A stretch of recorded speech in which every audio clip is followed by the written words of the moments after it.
আল্লাহ সুবহানাহু ওয়া তাআলা বলছেন ওই সকল ব্যক্তি হবে সফল কাম যারা নিজেদের সালাতকে হেফাজত করেছে। তিরমিজি 1862 নম্বর হাদিস। মুহাম্মদ সাল্লাল্লাহু আলাইহি ওয়াসাল্লাম বলছেন যে ব্যক্তি নেশাদার দ্রব্য পান করে, যে ব্যক্তি মদ পান করে, তার 40 দিনের ইবাদত কবুল হবে না।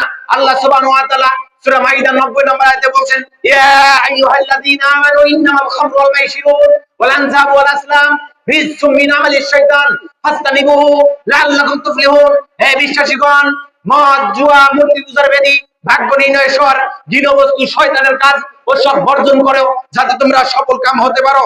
মদ, জুয়া, মূর্তি পূজার বেদী, ভাগ্য নির্ণয় স্বর, এই সব থেকে বিরত থাকতে পারলে তাহলে ওই ব্যক্তি সফল কাম হবে। ইবনে মাজাহ 3390 থেকে 93 নম্বর হাদিস। রাসূল সাল্লাল্লাহু আলাইহি ওয়াসাল্লাম বলছেন প্রত্যেকটা নেশাদার দ্রব্যই হচ্ছে মদ। যে বস্তুর বেশি পরিমাণ খেলে নেশা হয় সেইটাই হচ্ছে মদ, আর প্রত্যেকটা মদই হচ্ছে হারাম। আপনি যে বিড়ি খান, সিগারেট খান, আলাপাতা খান, জর্দা খান, এতে কি নেশা হয়? এতে কি নেশা হয়? নেশা হয় কি?